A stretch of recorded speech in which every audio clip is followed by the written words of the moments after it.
Hello guys, welcome back to my channel. You're joining Willow and me today.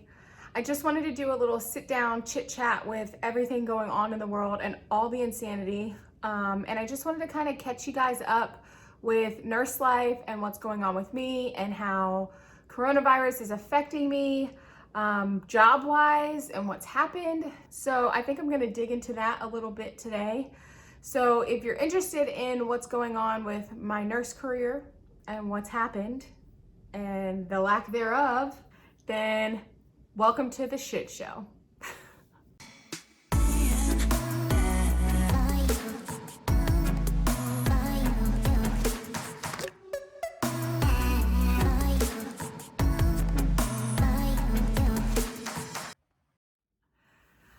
Okay, so as you guys have seen on my channel, I am an operating room nurse and I have been in the operating room for many years. I had actually started a little bit of a series that was all about my life in the OR. And I just wanted to update you guys on kind of where I am and what's happened with that. So a few weeks ago, I want to say it was like the second week of March, I was middle of my contract in the OR at a local hospital that was roughly about 30 to 40 minutes away from me. Loved it. The staff was great. Very small, tight-knit community type of hospital. And as everything started changing and the coronavirus started getting closer to our area and just kind of like how everything was going here in Virginia, we kind of had a little bit of preparation of like, okay, there could potentially be some cases that may pop up at local hospitals. This is the plan and this is what's happening. However, I don't think anybody fully expected that within a week we would go from that level to the governor completely giving us a stay-at-home order and stating that all elective surgery cases had to be canceled. So majority of our cases that we do surgically are elective, meaning like somebody needs to get a knee replaced and they're choosing to get it done. It's not that they have to get it done like it's a dire emergency, but that they should get it done because number one, it's causing them pain, it's uncomfortable, it's bad for their joints, quality of life, all of those kind of things. Then yes, you should get the knee replaced, but it's still considered an elective surgery. You're choosing to get that done.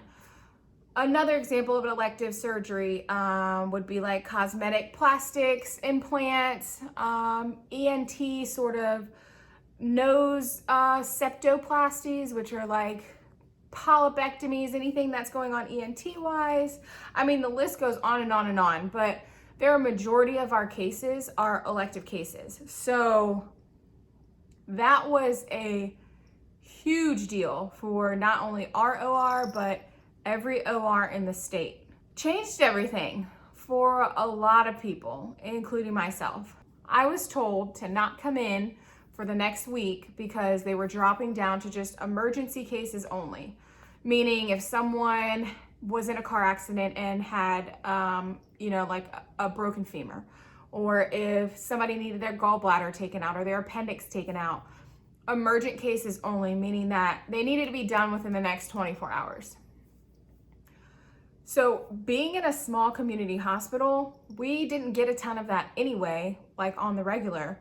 So that meant that they took our caseload down from like 6 to 7 rooms down to 2 rooms, but that they were not even scheduled cases at all. It was just a waiting game for if cases would need to be done or if emergency situations would come up.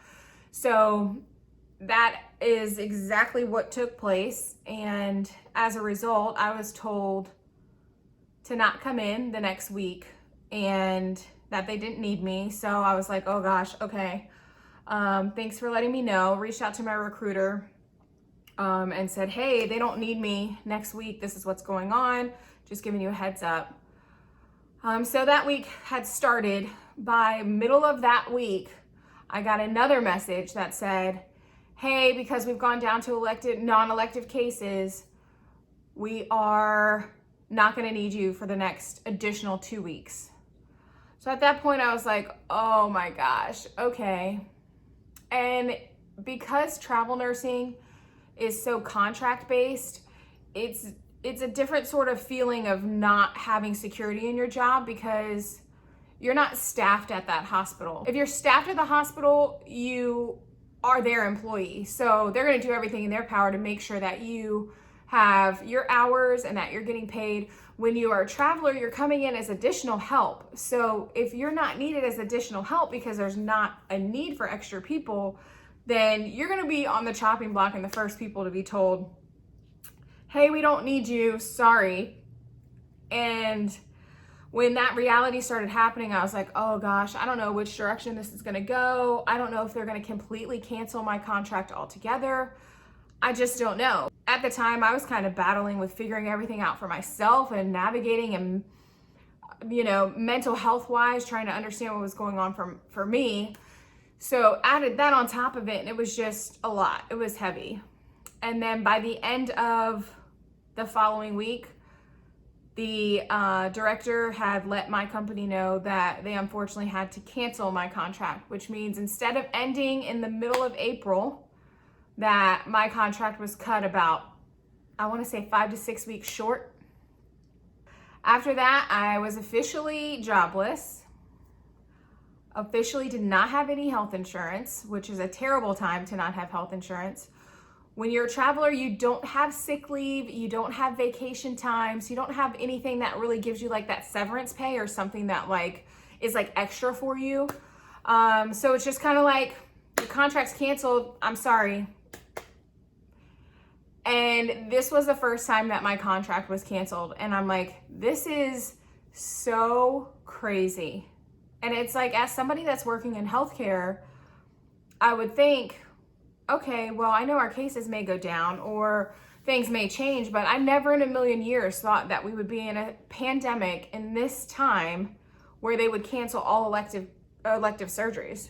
So essentially, my contract got canceled and it kind of put me in a tough place. And as being someone who's only been in the operating room, it's difficult to try to go to another specialty because ours is so specialized and so like specific and focused on surgery that it's not like I can really float between other units, having no other experience on other units.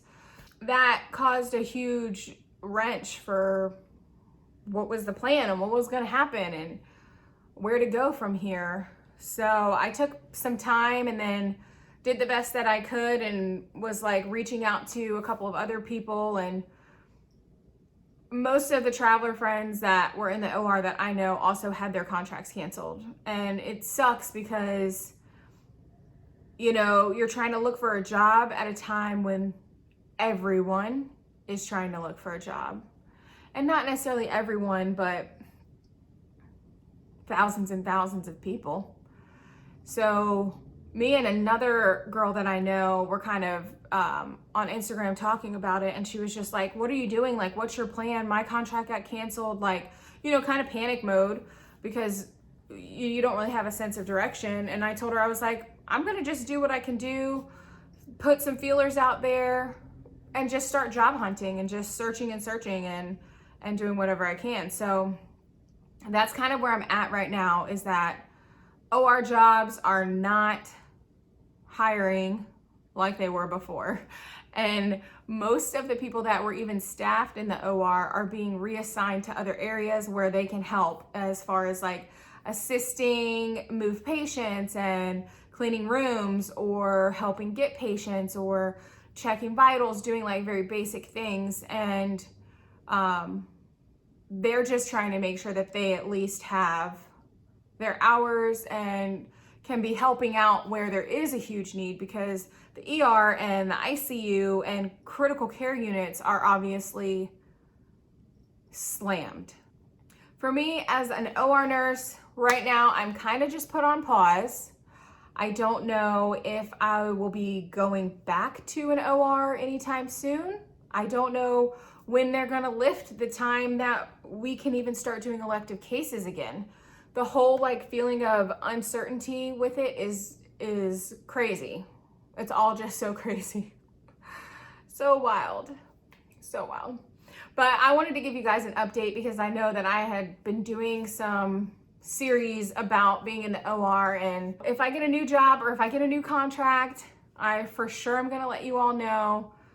If you want to follow along with it, you can subscribe to my channel. There'll be updates and whatnot, but yeah, so that's what's happening. But as Willow has given herself a bath the entire time, I'm sure that she is extra clean at this point. Anyway, so I'm gonna wrap this up. I think I rambled long enough. Thank you guys for watching. Thanks for hearing about what's going on in my career life and nurse life and all that jazz. If you're new here, subscribe if you want, and I will see you guys on the next one. Bye.